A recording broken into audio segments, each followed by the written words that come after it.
भवतः सुयः किं करो वयं विसृज्यते भो मत्स्वामिन् सकल्याणां भवदाख्यानुसारतः मन्नेत्राभ्यां यतो अदर्शि त्राणोपायस्त्वया कृतः समक्षं सर्वजातीनां तासां प्रघोतनार्थकः त्वजनस्तु या इज़राइल तस्य भास्कर एव सा।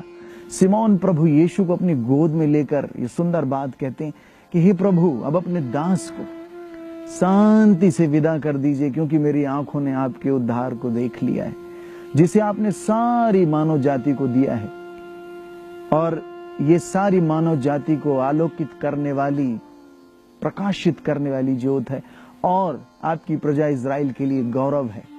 प्रभु यीशु के जन्म की जब हम बात करते हैं, प्रभु यीशु परमात्मा का वो शब्द है जो हम उत्पत्ति में देखते हैं कि परमेश्वर ने कहा प्रकाश हो और प्रकाश हो गया। That is the word of God. वो परमात्मा का शब्द है। शब्द ही ताला, शब्द ही कुंजी, शब्द ही जगत रमाया, शब्द ही से परचा भया, शब्द ही शब्द समाया। शब्द गहे सो पंथ चलावे, बिना शब्द नहीं मार्ग पावे। शब्द गुरु और शब्द गुरुराई, बिना शब्द नहीं जीव मुक्ताई। प्रभु की वाणी कहती है कि वो शरीरधारी हुआ, शब्द देहधारी हुआ और उसने हमारे मध्य निवास किया।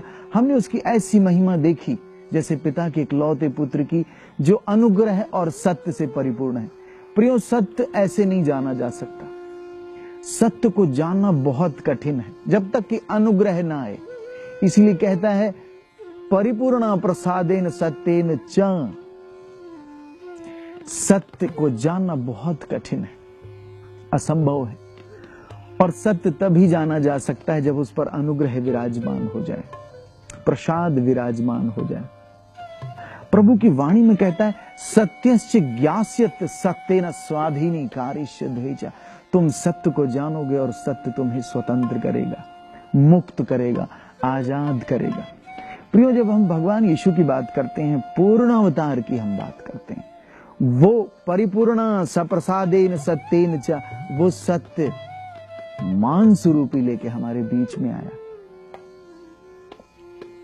और वो इसीलिए आया कि हम सब मुक्त हो जाएं, स्वतंत्र हो जाएं, आजाद हो जाएं। प्रभु की एक सुंदर वाणी है। संत यूहन्ना अध्याय 3 उसके 16वें श्लोक में कहता है यतो ईश्वरो जगति तम प्रेम चकार यन्निजमेक जातम पुत्रम ददो तस्मिन् विश्वासी सकल मनुष्या न विनश्य अनंतम जीवनम लप्स्यते।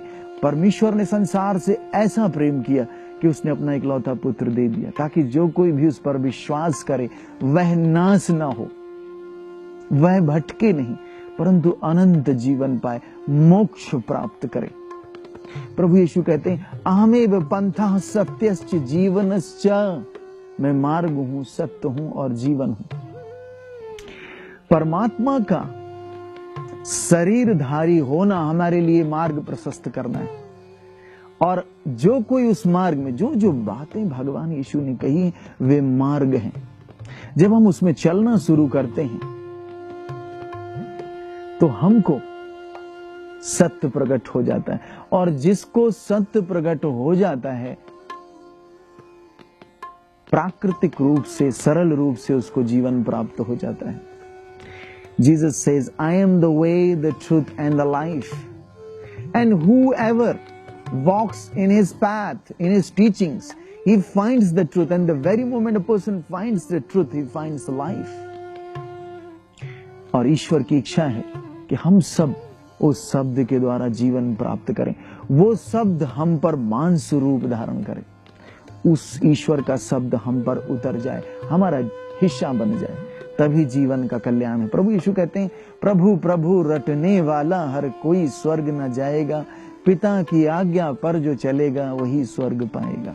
उसकी आज्ञा पर चलना मतलब उसके शब्द हम पर देहधारी हो जाएं। भगवान यीशु कहते हैं मैं द्वार पे खड़ा होकर खटखटाता हूँ, कोई भी मनुष्य मेरी आवाज को सुनकर द्वार खोले, मैं भीतर आऊंगा और उसके साथ सत्संग करूंगा, संगति करूंगा, भोजन करूंगा।